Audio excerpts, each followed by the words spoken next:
Hello students. So this is a video lecture on thin layer chromatography. In the previous lecture, we saw the basic type of chromatography, which is your paper chromatography. It's a very easy technique, a very elementary technique. It has a lot of advantages, but more disadvantages because it lacks the accuracy, lacks the reproducibility factor. So we move on to a newer, a little more reliable, accurate, and reproducible technique, which is called the thin layer chromatography technique in this chapter. So, like I've already mentioned now, this technique is more reliable, more reproducible. It's very cheap, it's very simple to perform, it's highly effective also. It's a very commonly seen separation technique in any laboratory. Especially in forensic laboratory, you will see a thin layer chromatography very commonly in a forensic toxicology laboratory as well. Okay, so this is a very useful, very common forensic technique that you're going to come across. What is the major difference between a paper chromatography and a thin layer chromatography? What is the major factor of a thin layer chromatography? This part, the thin layer part. We're using a thin layer of a particular substance. We're not using paper. So this thin layer is what gives you the greater advantage more than a paper chromatography technique. So in a paper chromatography technique itself, we noticed this, we understood this. There's a mobile solvent phase. A sample is spotted on a stationary phase. The mobile solvent phase rises on the stationary phase, carrying along the sample with it. While this transport happens, while this migration happens, the sample is separated into its different components. We're able to identify different components. We measure retention factor and we identify the different components, and we use it as a separation technique. Okay, and this is the same idea with both paper and thin layer chromatography. The major difference lies in this stationary phase. So far we were talking about paper. Now we're going to use a thin layer of a substance. So this thin layer of a substance, we usually coat it on a solid medium like a glass plate, a slide, microscopic glass slide, or aluminum foils. Okay, so we coat a thin layer of a substance. Usually the substance we use is silica. Okay, silica is a granular amorphous powder. You can dissolve it in water. It makes a slurry. Take that slurry and coat it over a solid substance like a glass plate. Make a thin layer of that slurry. You get your TLC plate prepared. Your silica is used, alumina is used. Alumina is also almost the same physical and chemical structure. Okay, so you can coat it on glass plates. You can coat it, you get it as commercially available silica gel plates also today, TLC plates also today. Okay, so this is how a thin layer is formed. So what is the advantage of using silica? Silica, when you heat activate silica, once you coat a thin layer, you put it in a 56-degree incubator for some time, for half an hour. So during this process, this silica powder layer that you have coated starts to get activated. And what is this activation process? Silica, the chemical structure is somewhat like this. So silicon atom combined with oxygen and hydroxyl groups.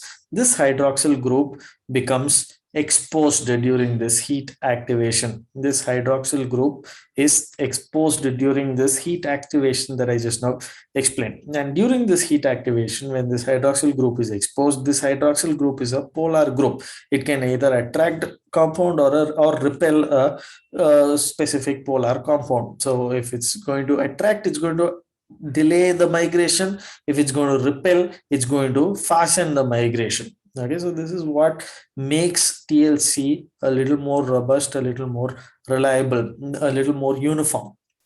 So when you use silica, heat activated silica, and expose this hydroxyl group and then allow a sample mixture to migrate over it, it gives you the same result how many ever times you repeat it. It gives you the same level of accuracy how many ever times you repeat it with a particular sample. That is what we want in forensic science. So it gives you a higher rate of accuracy and reproducibility. That is the biggest advantage of this thin layer. Another major advantage of a thin layer chromatography, or another important step that we do in a thin layer chromatography, is called the chamber saturation. So we use a TLC chamber just like we used in a paper chromatography. We use a chamber where we fill the or pour the solvent or the mobile phase front to a certain height, and then we put our sample plate. The plate is where the sample is spotted. So before we put the plate spotted with sample, we keep the TLC chamber closed. We allow the solvent system that we poured to to become, in a equilibrium state, or to become homogeneous all through this TLC chamber. So the vapors of this solvent front, because the solvent front is usually a volatile substance, it evaporates. All the vapors fill up this TLC chamber and becomes saturated. By this process, what happens, in case you're not going to saturate it and put your plate in, the vapors are going to form, the vapors are going to reach before your migration, or the solvent front migrates through the stationary front, and it's going to interfere with your results. You don't want that to happen. So you're not allowing that to happen. You saturate the chamber so that when you put the plate, there is enough solvent front, the uniform amount of solvent front sticking on your mobile front, sticking onto your stationary front, right at the beginning of the experiment itself. There is a state of equilibrium where there is equal amount of solvent front vapors all across the TLC chamber. So now your result is becoming more and more accurate, more and more reliable, more and more reproducible. That is what we want. So in TLC, we are able to achieve both. We are able to have a thin layer of a reproducible substance, silica or alumina or whatever, and we're also able to have a saturated chamber where we are able to ensure that our TLC results are more reliable. Now the solvent front migrates through your silica gel layer. It carries your sample, it separates it into its components. We're able to see the different colored bands. You're able to see a green band, orange band, yellow band, just like we saw in our paper chromatography with plant pigments. So similar arrangement happening here, and we're also able to measure the retention factor, just like we did with paper chromatography. You can see a blue spot, a red spot, a green spot in your first plate. You're also able to see a blue spot, red spot, and a green spot in your second plate. We're able to measure the distance to which the each component traveled. We're also able to measure the distance to which the solvent front or the mobile phase traveled.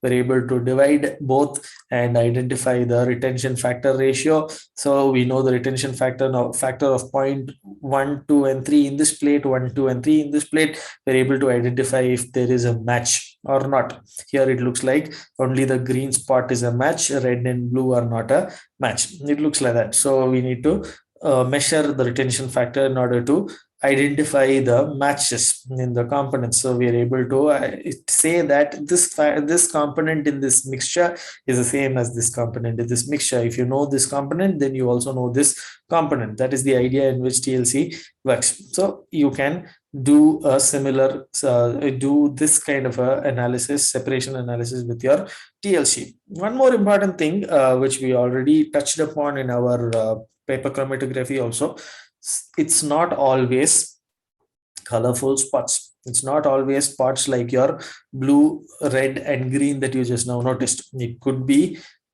non-colored, colorless spots also. So now if it's going to be a colorless spot, you have to make it visible, or you have to make it visualize, or you must visualize that particular colorless spot. So we use different spray reagents. So we can use iodine fumes, we could use ninhydrine for proteins, we could use different dyes like molybdenum, rhodamine B, orange B, all such dyes also to give color to our spots. There are specific spray reagents, specific coloring reagents for specific target molecules. We'll be studying about it. So we use different spray reagents or visualizing agents or coloring agents to make these transparent spots, colorless spots visible, like the one you're seeing here. Or we can also use UV light. certain spots, certain compounds could be fluorescent compounds, and under UV light they would fluoresce. So we'll be able to see the different bands that are formed. So we can also visualize using UV, similar to what you're doing with your spray reagent and your TLC plate, your silica, your glass plate, or your aluminum plate, whatever that you're using as your solid structure, supports this spray reagent, and it makes it more easy for you to visualize your spots and all that more better than your paper chromatography. That way you have one more advantage with your TLC. And so therefore TLC, the major takeaways you should know, it's a thin layer chromatography. You're using a thin layer of silica, or commonly silica, or you could use alumina also, coated over a solid substance like a glass plate or aluminum foil. We run the solvent mixture over this thin layer of silica. We spot our samples. The solvent front is saturated in our TLC chamber to ensure accuracy. We allow the migration to happen. Then, if required, we can also visualize our samples. So, TLC is one important chromatography technique, a separation technique that you're going to read again and again in your forensic chapters.